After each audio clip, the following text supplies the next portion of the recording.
Hello everyone, thank you for coming along to watch this video.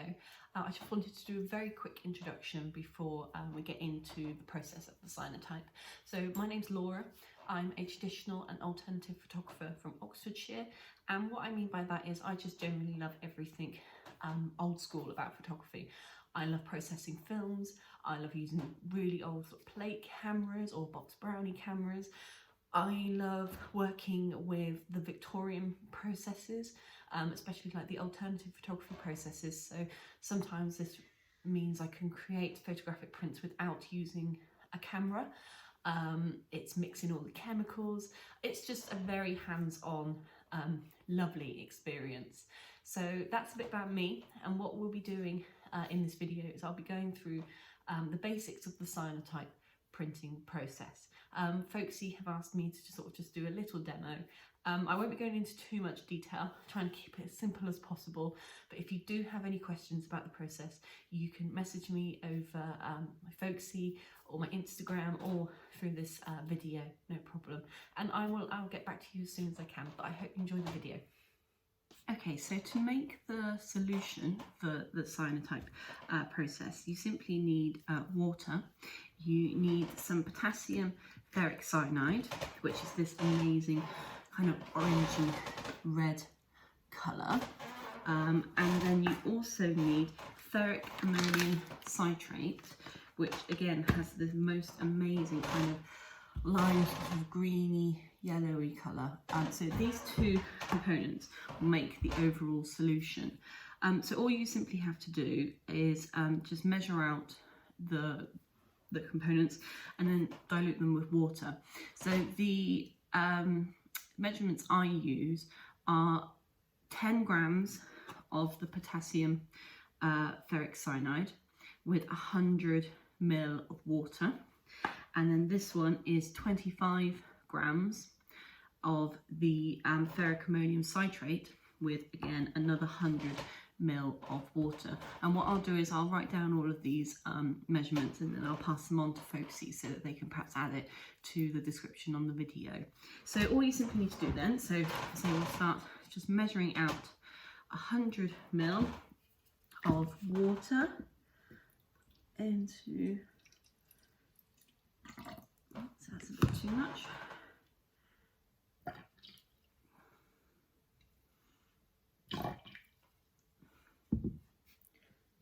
Almost 100. I went too far with that one.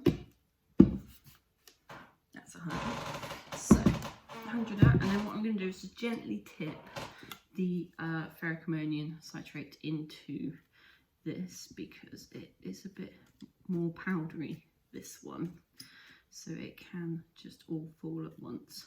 As you can see, I've spilt a bit already. It's fine though. So you'll notice that, say, it does dissolve quite quickly, this one, into the water. So all you just need to simply do then is just make sure it's all dissolved by stirring it. And you should then get the first part of the chemical. Almost done. There we go. Okay, I'm just going to stir it now. Make sure that it's all dissolved all around the edges, and say that you were pouring this in.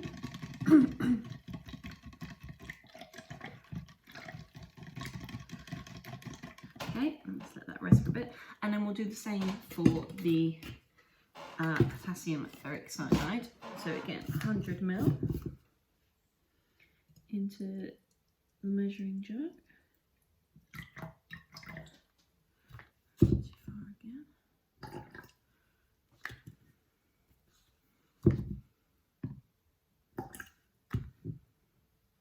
There we go. And this one is much easier to just simply to pour this one in. And again, the colour is just incredible. So it's best to make sure that you have two separate stirring rods for these, because as soon as you mix the two components together, it will start becoming light sensitive. So you want to avoid as much as possible cross-contamination until you're ready to fully use the chemicals. So just stir them up.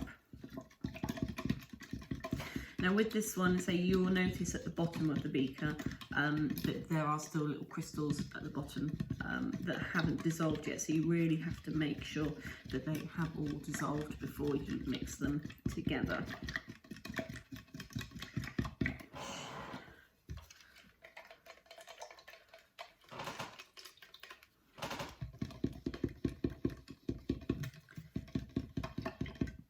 Okay, I think that's, so there are your two chemicals all set up, ready to go. Okay, so now we can start to think about coating the paper. So what you need to do is measure out with the two chemicals that you've made an even amount. So it's best thing to do is to start small, and then you can always keep adding. So I've done 10 ml of each one. Again, still keeping them separate for the moment, because say as soon as you mix them together they will become light sensitive. So the rule for the solution is that it needs to be equal, so 2 10 ml parts of each, and then they can be tipped together into a pot. Now what I've done is I've turned my studio lighting down a little bit so it's a bit more subdued, but it doesn't need to be done in complete darkness, the coating, just, you know, not really harsh direct sunlight. So now you've got your solution together, using a wide brush, and I would suggest a brush without any metal holding it together, because the chemical might react with the metal. It's time to coat the paper. So dab your brush in, but do drain off the excess, because this, as you'll see, is a solution that easily covers the paper. So we're going to start by going just across, and what you're looking for is a nice even coat. So you'll soon see that you can see areas that have perhaps got a bit of a heavier liquid sort of, and they make like a bit of a bubble, or a little pool I should say. So you just spread it out, and then even at the ends you'll see that it will start to clump together. So you can just sort of flick it off so that it doesn't make too much or too many pools. So if you can see, that's a nice even coat. And what I do now is just let it soak in for a moment, and then what I'm going to do is I'm just going to dry it very lightly with a hairdryer on a medium heat, because you don't want to burn the paper. And then I'm going to add another layer just over the top, just so that we really get that lovely blue.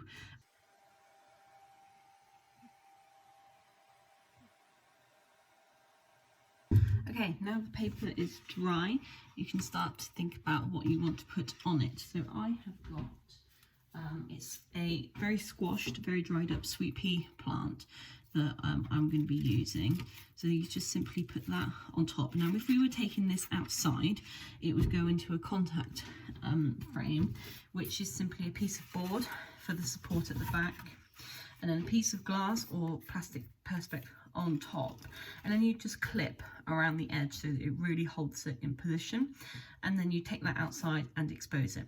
But because today we're going to be using the UV box, I just simply need to have the flower and the paper. So I did a test run, and the exposure in the UV box was about 15 minutes, which might seem quite long, but I will confess my UV box is quite old, and some of the bulbs do need replacing, so it will take a bit longer.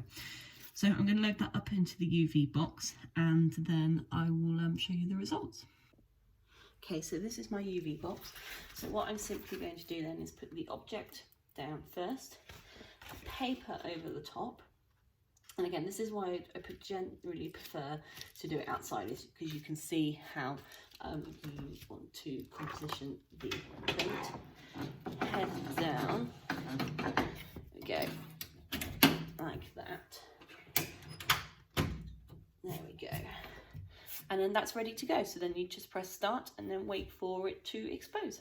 So now the print has exposed, what we'll do is we're going to pop it into water to develop it. So it's just simply a tray of water, and just gently rock the print, and you'll notice the chemical coming away from the paper. and you should get this beautiful blue and white print.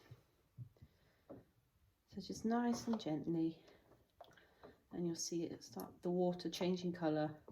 So what you need to do is obviously keep the water clean, so replenish the water as you feel need, but ultimately that's it.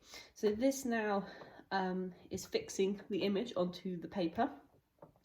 So this is the development, and it ideally needs to be in here until the water, if you were to pick it up, until the water runs clean. So you can see there's still blue running off there.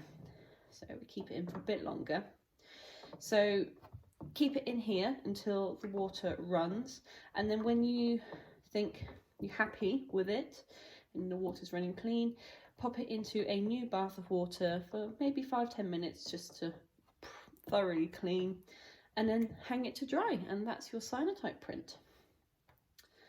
So let's just keep going for a bit longer.